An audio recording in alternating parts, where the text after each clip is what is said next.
Han Solo is one of the most difficult characters to both play and build in the Star Wars Unlimited card game to date. I often tell people when I see a hand of 6 cards, I can automatically think of 10 to 15 ways I can play that hand. The ability for him to cheat out resources and jump up in curve creates an insane number of lines of play. It is my belief that Han Solo is in fact a tier 1 character in this game. It is just that we haven't seen his full potential yet because he is so difficult to play and also incredibly punishing. If you make a mistake as Han Solo, you feel it and you will lose the game. I was on this guy pretty much right after I made the Luke deck. I've gone through almost 30 versions of this deck, trying out almost every card you can imagine. I'm really excited to bring this list to you guys and explain all of my strategy and all of my thoughts on Han Solo. Let's get into the guide. So the first thing I want to mention and I want to talk about is some of the Han lists I've been seeing online. So I know that the Casino Han list is very popular. For those of you who don't know, the Casino Han list plays out of aspect 7s like Luke Skywalker and Mace Windu, and then cheats them out with U-Wing reinforcement. This style of play is interesting. It's fun for sure. The whole, lucky number 7s. It's just very interesting theme for a deck. I personally don't like it because I feel like it hinges too much on U-Wing reinforcement, both drawing it and then your opponent's ability to play around it, either discarding it from your hand, calling it with U-Wing reinforcement, or just I don't like the idea of building around one single card. I feel like so what this list is doing is it's more of a value engine. That I call it, value, Han's value cantina, Han's value engine. It's simply just, plays classic Han plays, but then uses the cheating of Han Solo to generate insane board presence and insane value on the board. So being that, we're talking about value engines, the first thing I want to talk about is something I am calling the Han Triforce, which the Han Triforce is quite simply the power of Ezra, the wisdom of knowing what's on the top of your deck with R2-D2, and then the courage to blind call and draw with C-3PO. Because, you are going to sometimes have to blind call with C-3PO, and I don't see, especially when it comes to the C-3PO R2 package, I don't see a lot of lists playing this package, and I think that's a big mistake for Han Solo for many reasons I'm going to go into. And so I want to start with Ezra, and I want to say that these two lines here, the Ezra and then the R2 C-3PO, represent the two best plays that you can have with the two sides of the spectrum of decks that you're going to see. Ezra is your best play against aggro decks because he's a 3/4. So you obviously, if you don't know what Han Solo does, he is going to allow you to cheat out a resource. And then so basically what that means is turn 1, drop a 3-drop that you wouldn't otherwise be able to do. So turn 1, Han allows you to play 3 drops, which just makes it incredibly powerful. So Ezra is going to be your number 1 play against aggro decks. He basically gives you a form of card draw. Not only that, but his stats are 3/4. So he's going to be able to trade into any early game unit and live, complete his attack, and then be able to also play cards and generate you value through his pseudo card draw playing off the top of the deck. All right, so as there's an argument to be made that Falcon is the best turn 1 play against aggro, and definitely there are situations where that's true. But the blanket statement that Ezra is the best play turn 1 against aggro, 100% true. There isn't much better that you can do against aggro than turn 1 Ezra.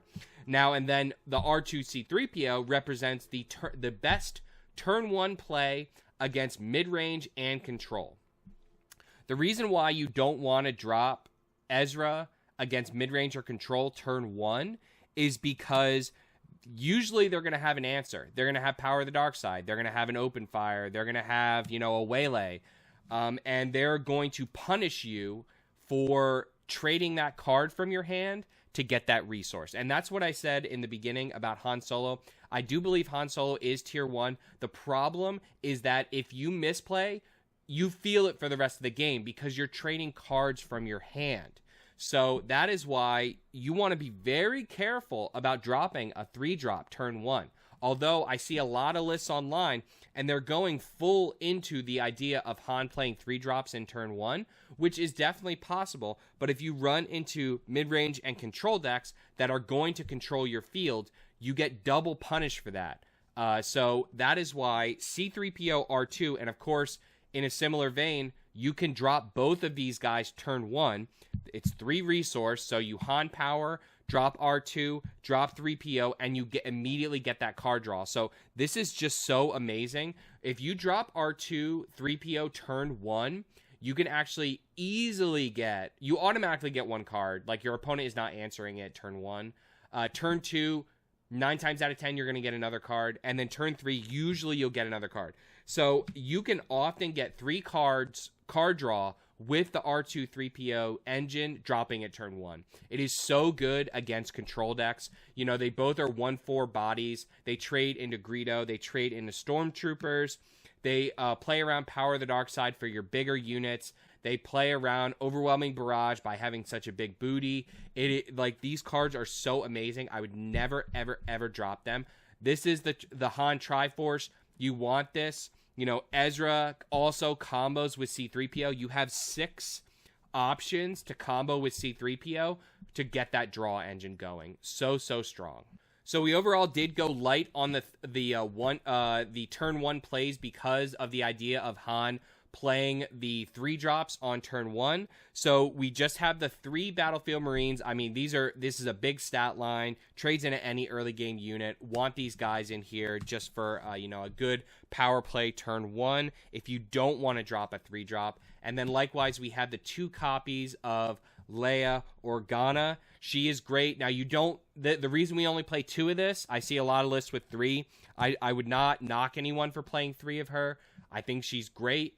She is excellent mid and early game. That is why we only play her at 2, because I feel like 3, often you'll almost feel like you want to drop her turn 1 as a unit, but that is not the way that you want to play Leia. The way that you want to play Leia is you want to drop her mid and late game to either tap down leaders, tap down that K2SO, and really create a value swing on board. Play her with Home 1 to tap down the fire spray in the space.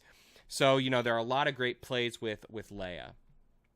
And that's it for our 2-drops. So, we're semi-light on the 2-drops because we can play, because 3-drops are also turn 1 plays, although you don't want to do it every game. And, of course, we're going into the most powerful. I am almost saying that this is the most powerful air unit in the game, most powerful space unit. Fire spray is close.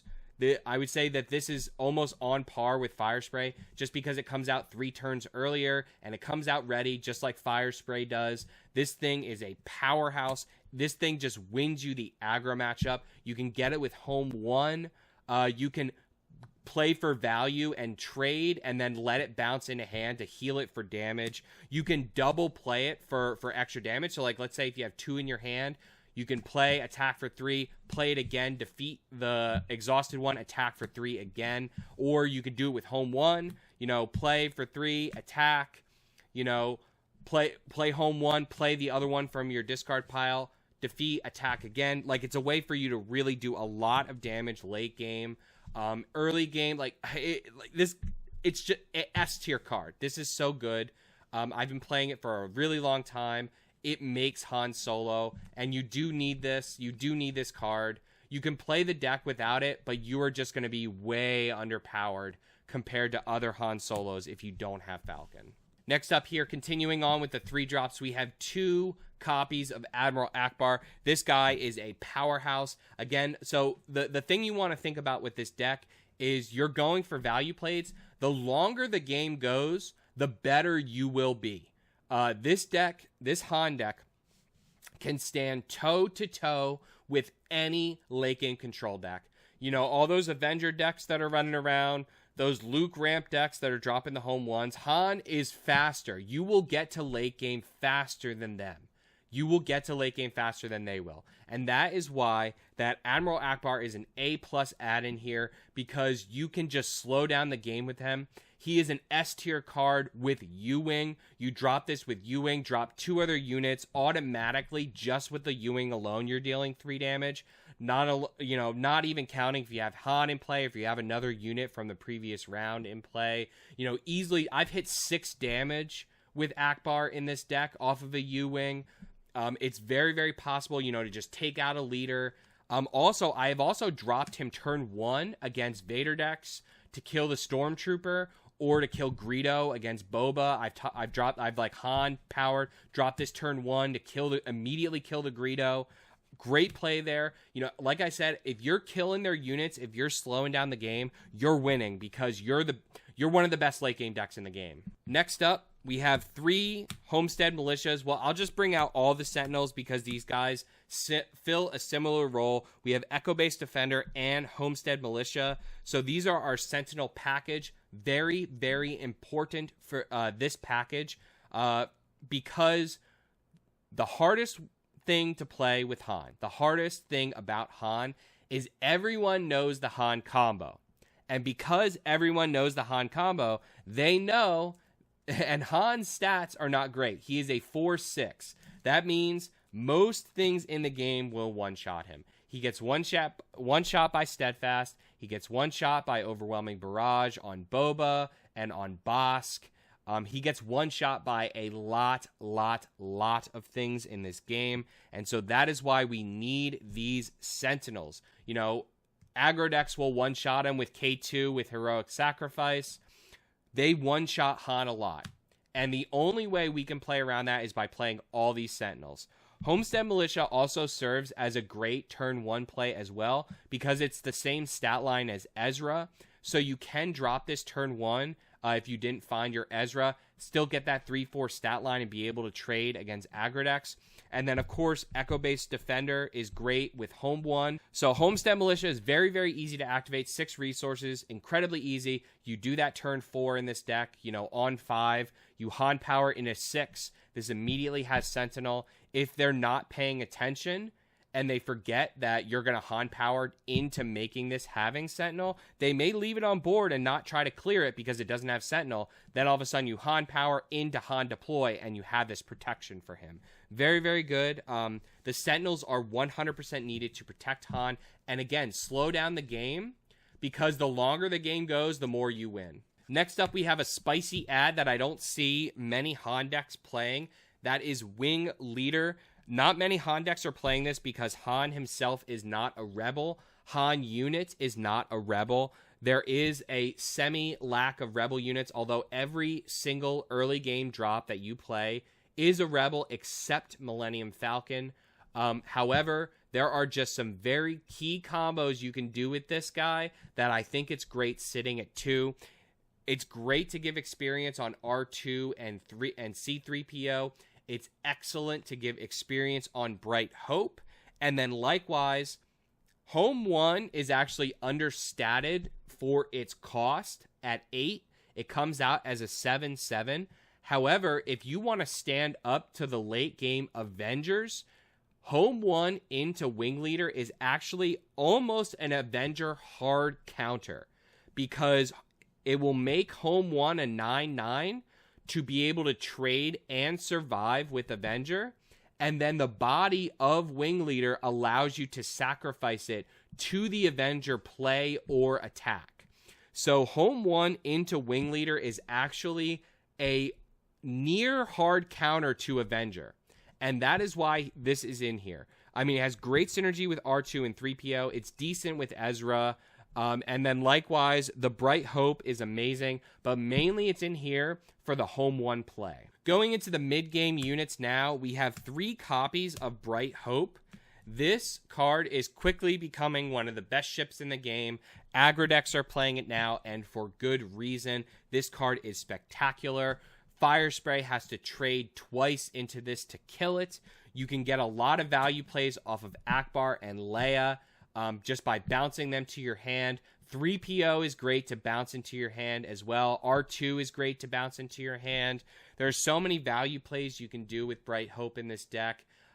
This deck is light on space. It's light on space because the space that we do play are so impactful. Falcon just wins early game, space races. Bright Hope comes in mid-game to just take over the space, and then Home 1 to close out. We don't need that much space because the space that we do play are so powerful. Continuing with the mid-game units, we do not play that many mid-game units because there are two schools of thought with Han. That is, either you play an early aggression deck and you skip the early game, meaning you start playing mid-game units immediately as the game begins, or you are playing a late-game deck and you skip the mid-game. And that is what this deck is designed to do. It skips the mid-game by using Han ability and Han deploy. So we have very light in mid-game units, only 2 5-drops and 0 6-drops, because when you get to 6, you always want to Han power into 7. So keep that in mind. That's why there's no 6-drops or barely any 5-drops. But in the games that you're gonna want to play slower, like against Boba or a control deck, Chewbacca comes in and stabilizes you. He's also great into aggro decks, dropping him turn 3 on 4 resource by using Han power. You know, if they have a wide board on the ground, they are going to run into the wall of Chewbacca. You know, the best thing that they can do turn 3 on 4 resource is K2, and K2 doesn't take out this guy. So you're going to absorb the K2 ECL ambush, and then likewise take out a unit just by playing Chewbacca. Really good against aggro, really good against Boba. You know, it survives pretty much every Boba attack that they can do. You know, and just, again, think of Chewbacca as this wall that's protecting your Han. That's what he's in here for. He is the loyal companion that is going to protect your Han Solo. Now, getting into the real big value plays, we have, again, no 6-drop units because we don't need them. We're skipping right to 7s, and we are showing here Han Solo. In my opinion, this it's between this, Vader, and Luke Skywalker for the top 7-drop in the game. This is in the conversation. Han Solo is in the conversation because there are some decks that simply cannot answer this guy. And namely aggro and a lot of mid-range. Mid-range will have to blow so much of their resources just to get this guy off the board. They will have to just jump through hoops to get him off the board because they can't answer him. It just takes out a unit over and over and over again. You know, if you don't know, he has the shoot first mechanic that allows him to not take damage. When you would kill that unit, he does damage first.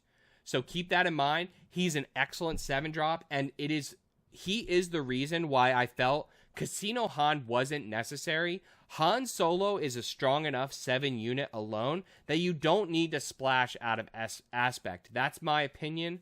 That's how I'm running this deck. He's so good. Every time you drop him, he takes over the whole field, and then you start swinging 6 damage into base and just close out the game. I have closed out like 6 or 7 out of 10 of the games that I close out is with the Han Solo unit. Very strong. And then half the time that I U-wing, I get Han Solo unit because it's just so strong.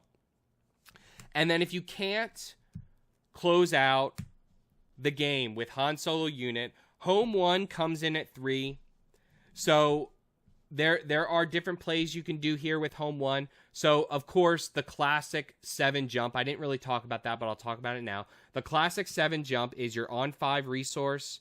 You Han power to 6, deploy Han, attack with Han to 7, and then play a 7. That's the Han combo. Now, you do have another option. You can wait 1 turn, and that's what I feel adds to the difficult nature of Han Solo players. If you just blindly do the Han 7 combo every game, you will lose games a lot. You can't just blindly do that combo. You have to actively decide to do that combo. Sometimes it is better to wait 1 turn and combo into Home 1 on 8. Sometimes it's better to wait 1 turn and safely just Han power into a 7 and not deploy at all. Wait until the U-wing to deploy. There are many different ways you can play, and sometimes you need to play safer. Home 1, though, pretty much the best ship in the game. I would say that this stands with Avenger as being the best ship in the game. I think Avenger and Home 1 are even. They're dead even. This guy is so strong. I've been behind. I've had 25 damage on my base, 24 damage on my base, and come back to win because of Home 1. Home 1 comes out to stabilize you. It grabs Falcon. It grabs a Sentinel. It grabs Akbar to kill something. It grabs Leia to tap something down. It grabs Ezra to go just for face and value plays. Or if you have no cards in your hand, you can grab Ezra. You can try to get the resource engine back online by grabbing 3PO. There's so many things you can do with Home 1. Grab that wing leader to make it a 9/9 to just win in the air. There's just so many things. Like, I pulled 2 hyper foil Home 1s in my initial boxes. That's why I made this deck, because I felt like it was a sign. When you pull that many hyper foils of the same legendary, it's a sign from, the Force is telling you to play this deck. So that's it for the units. Enough late game to close out games and enough early game to stand up to the aggro decks. But starting out with the events, we play 2 Surprise Strike. Because, the golden rule of yellow is never cut Surprise Strike. And that is the golden rule. You want to have Surprise Strike in here. Surprise Strike allows you to trade up and take out leaders. It allows you to trade up with Han unit. It allows you to just end the game with Home 1. Deal 10 or 12 damage with Home 1. Really, really strong card. It's needed at 2. The reason it's at 2 and not at 3 is because you can't hold this. And that's another thing about Han players, I feel, that they forget.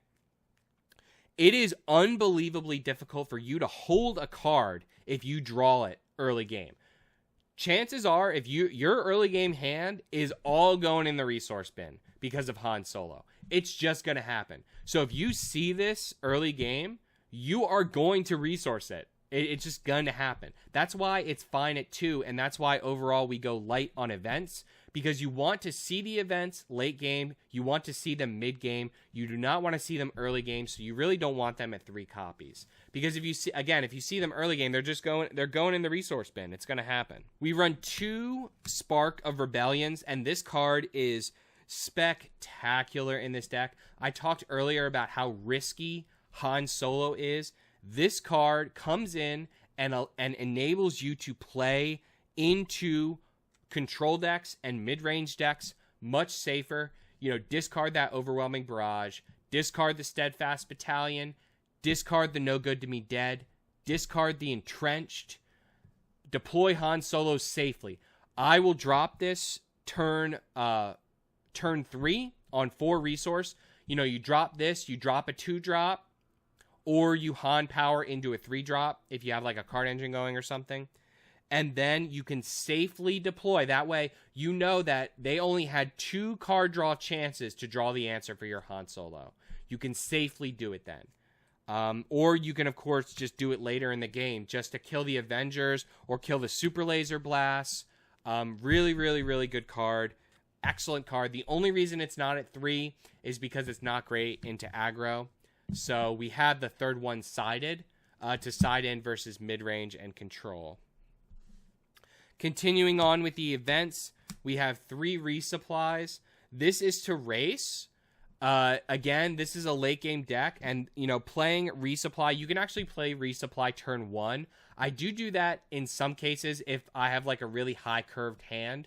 If I have like 5s and 3s in my hand, like a lot of 5s and 3s and like no 2s, I will turn 1 resupply just to accelerate me into the late game super fast. But this is to race. You are racing to deploy against a lot of decks, namely Boba. You and Boba deploy on the same turn, basically. You both deploy on 5. I know Han deploys on 6, but turn 5, we Han, right, to get to 6. So you're racing Boba. If you resupply and they don't, and then you lane dodge them to space and they can't get their super laser tech, you will win the race, and then you could win the game off of that just by deploying early so they don't have their steadfast, overwhelming barrage answer to you.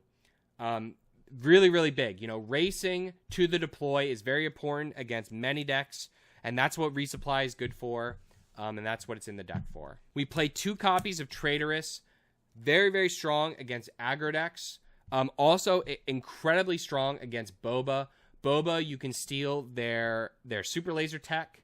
I would definitely recommend doing that. Likewise, you can steal their Boba unit.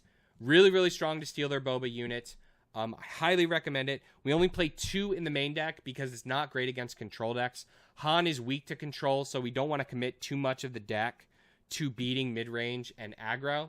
The 2 is fine. You'll see it in games. We have the 3rd one in the side. And then, likewise, you might be thinking in your head, oh, you know, if I steal their Boba unit, if I steal their super laser tech, they're going to waylay me. Like, Boba doesn't have a good answer to Traitorous. Waylay is pretty much the only answer. And if he waylays you, you love that. Because he is trading 9 resources to do that play. 9 being the 3 he spent on the Boba or Super Laser, the 3 he spent on the Waylay, and then the 3 to replay that unit that is now returned to hand. You love that. Again, late game deck, if you go late versus Boba, you win. Your home one just beats Fire Spray. Fire Spray just cries to home 1. And then, you know, the ground, you have Han unit, you have U-Wings. You're going to win in the ground just based on going wide. So, really, really good here, Traitorous. I love it into aggro and Boba. Likewise here, of course, it would not be a Han Solo deck without 3 U-Wings. Need I say more about this card? We run R2 as a 1-drop, so you can double 3-drop. So, of course, you are limited to 3 units with this. So, most often, I'm doing a 3-drop and 2 2-drops. I'm doing a 4-drop and a 3-drop, or I'm doing 2 3s and a 1, or sometimes I'll just do 2 3s. Or, of course, you can just do the Han Solo unit, the 7. I will often bring out Han Solo unit when you can get the ambush kill. That's a great play. Huge, huge tempo swing on the board if you can do that. Or I'll just go wide with Sentinels, set up for my next turn, either double U-Wing or Han unit, or just go for the home 1 play. Really, really good.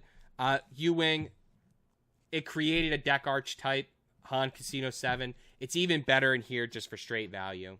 And then the last spicy play, the last 7 we play. I call this spice, but I honestly don't even think it's that spicy because it's just so strong. This was added in Overwhelming Barrage. Played at 7 in this deck because it just wins so many matchups. And also, this deck, I realized, playing a lot of late game decks with this deck does not have good removal. Strike True ain't great. Waylay delays the inevitable. You can see we don't play Waylay. And that is because, you know, we're playing for the late game and playing in the late game arena. Like, if you think about what you're going to Waylay late game, none of it is good. Waylaying Vader is terrible. Waylaying Avenger is super terrible. So, like, that's why we don't play Waylay, because playing for the late game, Waylay always felt bad. It never felt good. And that's why we added Overwhelming Barrage, because, you know, Overwhelming Barrage, if you home 1 in a Wing Leader, boost up over home 1 to a 9/9, Overwhelming Barrage him next turn for 11. 11 damage will clear. It does not matter what's on the board. You will clear literally everything on your opponent's board. Likewise, you can still do like the Boba thing and do 6, right? Because you can have this be your 7 play. Bring out Han, do your Casino Han thing, you know, Han combo up, drop this as your 7 for 6 damage, and then just clear the board and just start out next turn just taking over the whole game. This has been a very solid add it too. I wouldn't play more than 2 of it just because we already play a lot of 7s. We don't need a crazy amount of removal because we have Han unit. And we have a lot of Sentinels. So, but at 2, it's been feeling just great. So that's it for the main deck. And going into the sideboard briefly, we play 2 Change of Heart in the sideboard for the control matchup. So I'll show all the control matchup cards. Change of Heart, definitely for control matchup. Steel, sometimes mid-range too. I think I do add 1 of this against Boba just to steal their Fire Spray late game. Because we don't have like a hard answer to Fire Spray. We just kind of go with the home 1 and then trade into it.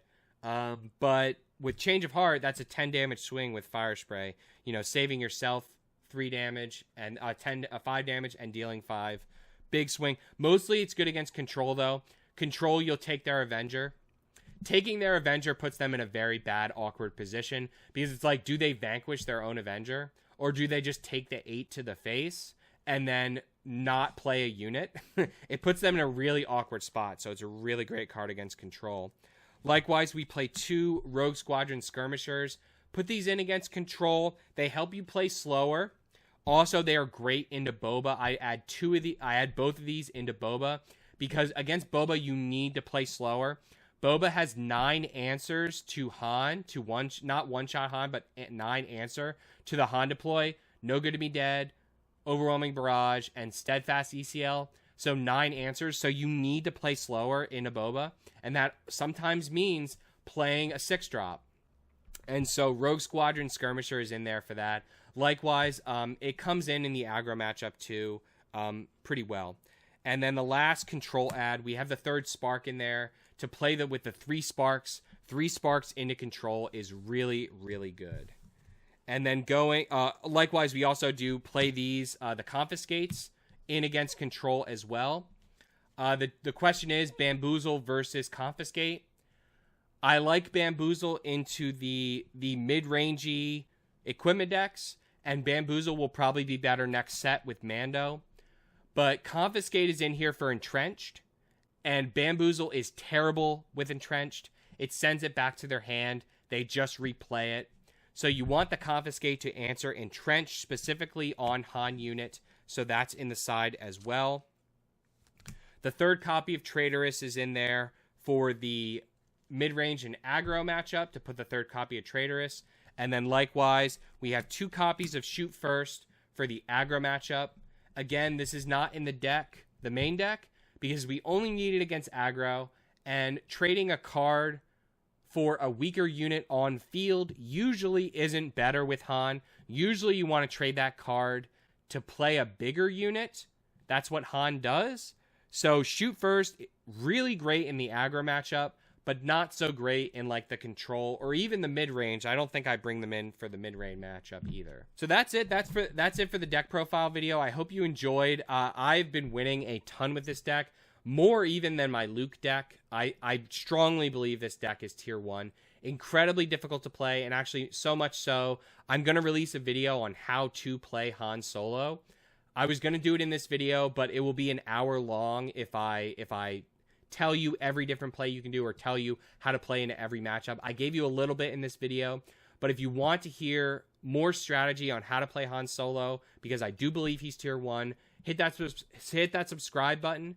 If you want the best gaming guides and content and deck profile videos for Star Wars Unlimited, hit that subscribe, hit that like button if you like this video, and as always, turn your dial to Random Number Gaming for weekly updates on Star Wars Unlimited.